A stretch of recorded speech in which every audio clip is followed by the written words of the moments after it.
My name is Samantha Croft and I'm the Director of Operations for Southern Sun for the KZN region, and I also look after the resorts in South Africa. Yeah, I've been with Southern Sun pretty much most of my career. I trained with Protea Hotels and I had a sabbatical and went to Sun International at Sun City for 18 months and came back to Southern Sun, and I've pretty much worked my way up the ranks.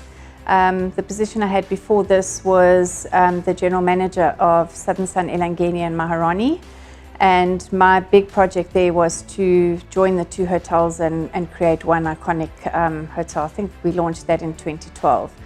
And then in 2018 I was promoted to the Regional Director of Operations. We work with people and we people serving people, so my day pretty much comprises of people. Sometimes it's guests and it's sorting out any service delivery issues, and sometimes it's staff. So my big thing is to try and create an environment for people to grow, and I feel that if you have that environment, they kind of prosper, and then they're automatically happier, they're automatically more motivated, and therefore they deliver on your service promise. So the challenges that we have is, traditionally we've always had to deal with things within our control and things within our buildings, like perhaps your delivery of eggs don't arrive or whatever.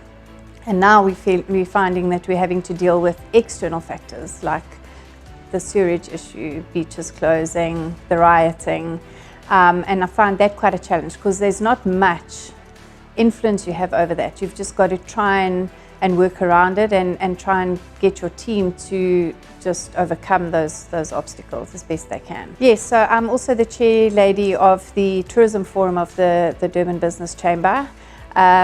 We were previously members and I wasn't too involved because my predecessor was involved there, and then one of our general managers was on the Tourism Forum, and Palesa just got hold of me and said, no, I think you need to come back. So I'm very excited for this journey and seeing how the Durban Chamber has also grown and has started using relationships and collaborations to get things going in the city.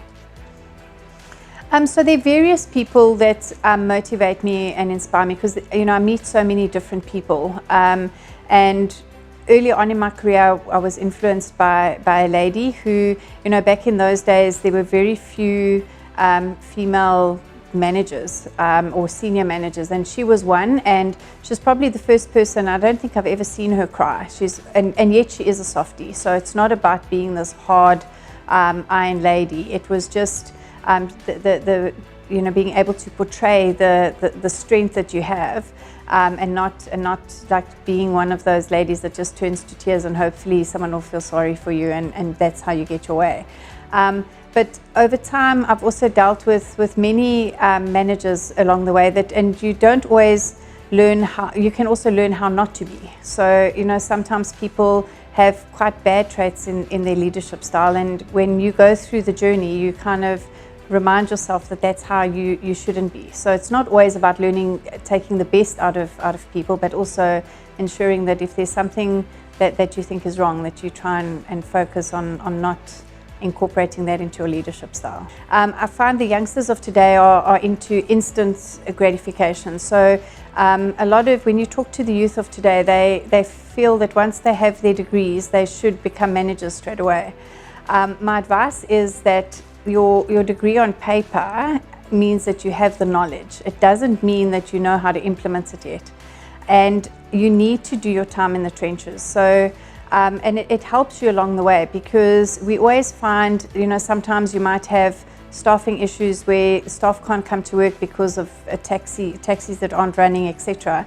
And your operation still needs to work. And if you don't learn how to do the menial tasks like checking in a guest or sorting out cleaning of rooms, etc., you're not going to know what to do. Whereas if you learn along the way, it kicks in automatically. So we have a saying that you need to do your 10,000 hours, and those really are your building blocks. So I always say to people, be patient, and in time your turn will come.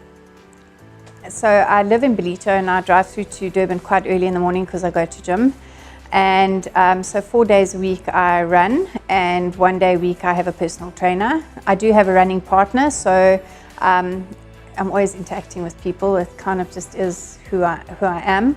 And I've just recently learned to bodyboard, or I'm starting to learn to bodyboard. So I'm overcoming my fear of the ocean, and at the same time having huge respect for the ocean. But I love spending time on the beach.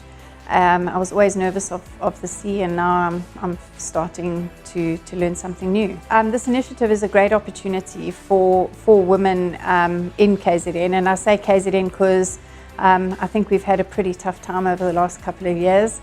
I mean, we were joking the one day saying that, you know, all we haven't had is the plague.